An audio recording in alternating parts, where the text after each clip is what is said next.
બોલીએ કૃષ્ણ કનૈયા લાલ કી જય. આજના શુભ દિને તમામ શ્રોતાજનોને મારા હૃદયભાવપૂર્વક જય શ્રી કૃષ્ણ. બીજાના દોષ એ ન જોવા, પરંતુ આપણી અંદર જે દોષો છે તે દોષોને દૂર કરવા જોઈએ. એક વખત એક મહાત્માજી એ પોતે ગાડીની અંદર બેસી અને જતા હતા, તો તેમની આગળ એક ખટારો જતો અને ખટારા પાછળ લખેલું હતું, તું તારું જો. એટલે કે આ મહાત્માજીએ વિચાર કર્યો કે આ તો વેદ વાક્ય છે, જેને સમજાય તેના માટે આ વેદ વાક્ય છે કે તું તારું જો. એટલે કે પોતે પોતાના દોષ એ જોવા જોઈએ અને એને દૂર કરવા જોઈએ. પરંતુ ઘણા ભાગે વ્યક્તિઓ એ સામેની વ્યક્તિના દોષ જ જોતા હોય છે.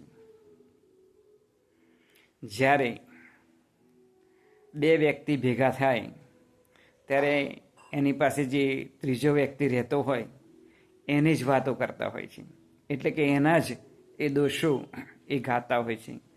પરંતુ સજ્જન માણસો, જ્ઞાની માણસો, સંતો, મહંતો, યોગીઓ, ઋષિઓ આ જે કંઈ છે તે પોતે પોતાના દોષો જોઈ અને એ દોષોને નાબૂદ કરી અને ભગવાનના માર્ગે ખૂબ આગળ વધે છે.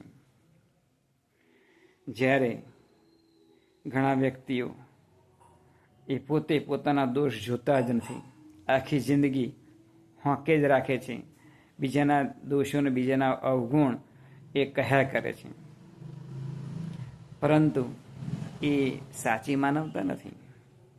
માટે દોષો એ જોઈ અને દૂર કરવા જોઈએ. એક વખત ઊંટે સભા ભરી પ્રાણીઓની, અને ઊંટ એ બધા પ્રાણીઓને ભેગા કરી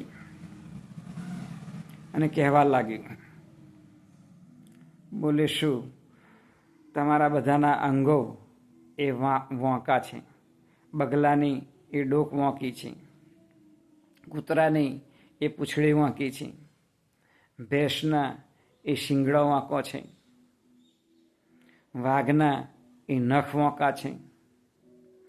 આમ એ પોતે કહ્યા કરતું હતું. એટલે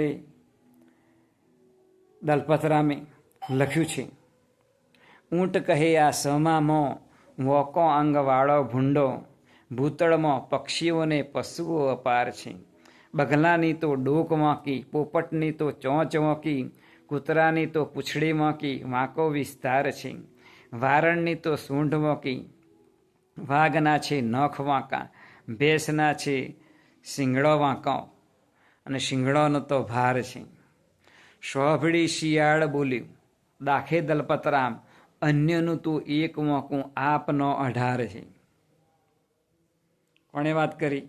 સભાની અંદર ઊંટે જે સભા ભરી હતી પ્રાણીઓની, એની અંદર એક શિયાળ હતું. એ શિયાળે વાત કરી. શું વાત કરી ઊંટને?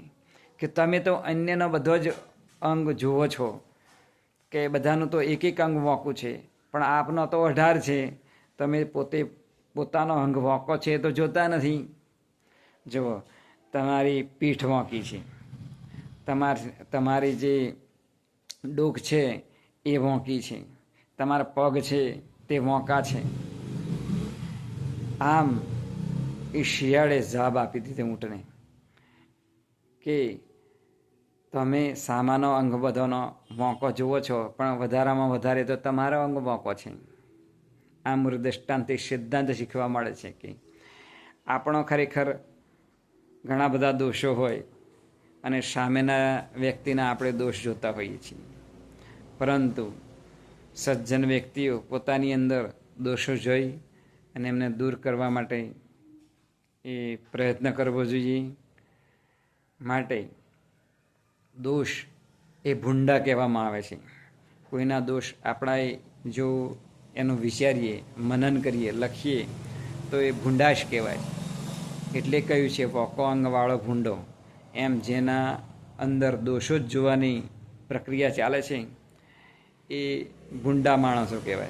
માટે આવી જે ભૂંડા છે પ્રાણીઓ, એવો આપણે ભૂંડા ન બનીએ અને આપણી અંદરથી જેટલા પણ દોષો છે એ પોતે વિચારી અને દોષોને દૂર કરવા માટે પ્રયત્ન કરીશું.